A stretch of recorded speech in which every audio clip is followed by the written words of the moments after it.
afternoon, everyone. I couldn't help but felt a little bit moved by what Luca points to in terms of the village in northern Italy, because 50 years ago, my mother and grandparents and uncle were forced to leave their village near Benevento because of an earthquake, and so emigrated to England. And I was just, for a moment, life felt very circular. That I have the opportunity to contribute to an initiative that, hopefully means that no family has to do that again. So it's with a lot of pride that I stand here representing E.ON, but also sharing some updates with you today, which pick up on a couple of themes from Brussels, which I spoke about. And I guess I have two objectives in the time I have to speak to you today. The first one is to give confidence, and the second is to ask for help. So let me first start by giving some confidence by way of an update. So in Brussels in February, I raised with those who were there an initiative that took place last year that was looking to see what opportunity there could be to take an initiative from the US, the Green Button Initiative, which enables homeowners with a smart meter to access their data in real time, their energy data in real time, and share that with third parties to enable a range of different services to be offered to them, guidance to be offered to them in terms of how they can improve their energy efficiency. And this was work that took place as part of the European Commission's Smart Grid Task Force. And the conclusion of that work was that there is real possibility and real value in looking at how a common interchange of data facilitated by a protocol could be rolled out in Europe. And so this work is continuing now, and over the course of the next year, to look at really bringing together the right expertise to create a common data protocol that will enable the exchange of energy data, again, consistent with the General Data Protection Regulation. And so this is in the form of an ad hoc group, which is looking at the clean energy package more generally.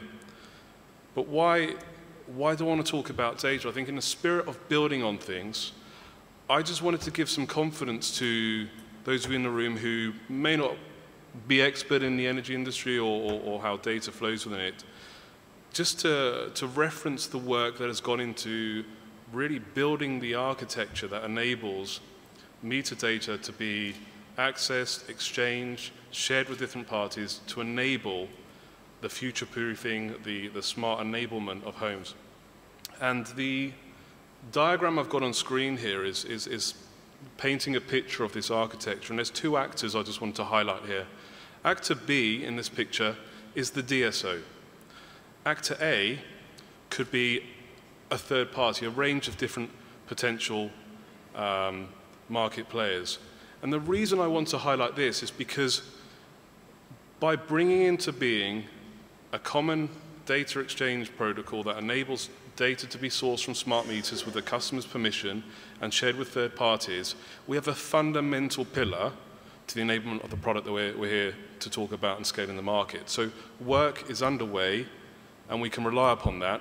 The use case that we're talking about in terms of an energy-efficient mortgage product is already being taken into account in the work of this ad hoc group that will drive the work forward. And again, we can build on a raft of other standards that are also in play that, to some extent, have done the hard work for us. So it's with that message, I just wanted to give you that confidence that by the time we arrive at the end of May next year, there will be available a common role model and the basic ingredients of a protocol that we will be able to utilize in whatever form of pilot that we may choose to take forward as part of this initiative.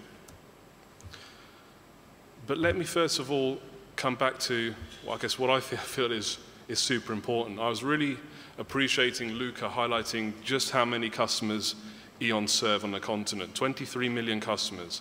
To my mind, that's 23 million conversations, 23 million opportunities to inspire, to engage, to share the possibility of an innovative financing product that can improve their lives.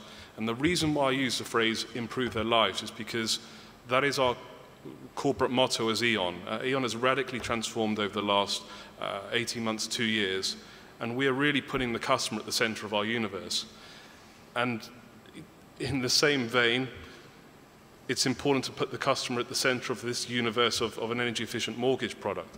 And so one of the key work streams that we'll be driving forward in this next 6 months is a work stream around customer insight, which I'll be responsible for.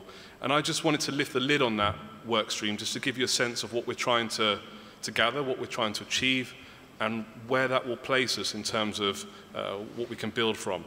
So over the next 3 months or so, we're going to be entering a stage of qualitative research. So what does that mean? Well, we're basically trying to figure out what is it that moves a customer to consider taking up this type of product. What are their fears? What are their needs? What are their wants? What are their desires? How can we understand in customer language, from a customer's perspective, what's important to them? And the reason why that's important, because that will create the basis for us to embark on a stage of our concept creation where we're going to start to apply techniques in product development which are very common in your Googles of the world. So it's a design thinking methodology, which its whole purpose is about getting together experts who really know what they're talking about in relation to the thing you're trying to create, and spending a good 2 solid days facilitated through a process of starting with a blank sheet of paper and ending that process with a common view and vision of the concept that they want to then test. And that's the type of technique we're going to be bringing into our work here, which will then enable us to create a view of a product where the customer is at the heart of it, where we can then consider, to realize that product in the market, what is required of the various actors within the end-to-end chain. And this is really about unpicking where do new things need to happen, where can things be built on, where can we borrow things, how can we be pragmatic, and how can we put ourselves in a strong position to then find opportunities to pilot this in due course. So this is the purpose of the customer research work stream. This is the journey we're about to head on.